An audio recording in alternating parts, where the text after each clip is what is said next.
Kalau saya periksa pasien, salah satu pertanyaan yang sering ditanyakan oleh pasien adalah tinggi nggak, Dok? maksudnya tensinya tinggi enggak? Nah, kalau di klinik mungkin saya bisa langsung jelaskan ke pasien tensinya itu tinggi atau enggak dan berapa tensi yang normal. Tapi mungkin Anda juga sekarang punya pertanyaan yang sama, yaitu tensi yang tinggi itu berapa?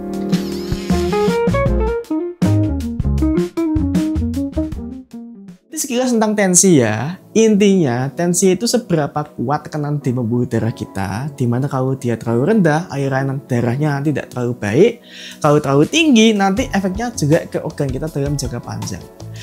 Saya akan langsung sebut saja. Tensi senormal-normalnya itu ditentukan sebagai sistolnya 120 dan diastolanya 80 atau 120/80. Semakin dekat dengan angka itu, ya bisa dipertimbangkan itu semakin baik lah. Tapi sekarang saya bahas dulu tensi yang tinggi itu berapa. Nah, langsung juga saya sebut tensi yang tinggi saat diperiksa di klinik itu di atas 140/90. Bila sistolnya saja yang di atas 140 atau diastolnya saja yang di atas 90, jika salah satu itu sudah naik, maka bisa disebut dengan hipertensi. Jika Anda ingin tahu itu saja, maka video ini sudah selesai. Tapi saya juga ingin menyampaikan dulu bahwa tahukah Anda, ternyata tergantung diperiksanya di mana, batas hipertensinya itu bisa sedikit berubah.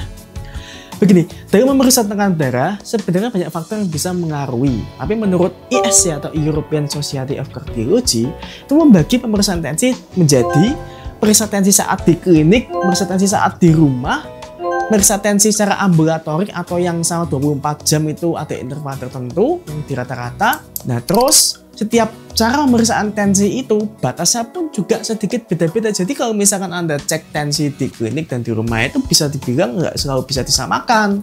Nah, tensi di klinik batas hipertensinya itu kalau di atas 140/90. Tensi di rumah batas hipertensinya kalau di atas 135/95. Tensi ambulatorik itu batas hipertensinya kalau rata-ratanya di atas 130/90 itu selama 24 jam. Emang sedikit rumit ya, tapi intinya Anda tahu saja bahwa kadang hasil tensi di rumah dan klinik itu bisa berbeda. Nah, kok bisa? Bisa karena tensi itu bisa dipengaruhi berbagai macam faktor seperti perasaan kita, seperti rasa takut, khawatir, deg-degan, itu juga bisa mengaruhi tensi. Coba dibayangkan kalau di klinik sudah puyeng dulu nunggu hasil periksa, atau mungkin lagi keadaan capek, sakit, atau mungkin Anda juga ada pikiran-pikiran lainnya. Nah, itu akan pengaruh ke tensi kita. Itu hanya soal tempat.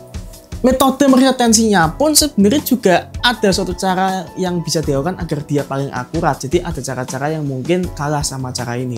Kok bisa? Ya, karena memang saat kita meriksa tensi itu ada juga faktor-faktor yang bisa mengurangi tensi sehingga tidak akurat. Misalkan Anda baru saja olahraga yang intens, maka tekanan darahnya tuh hampir pasti lebih tinggi karena saat olahraga itu akan meningkatkan tekanan darah.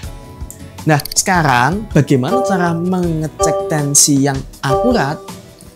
Satu, pertama jika misalnya menggunakan alat, pastikan alatnya itu tervalidasi, ya. Jadi dia itu terstandarisasi, nggak error dan segalanya.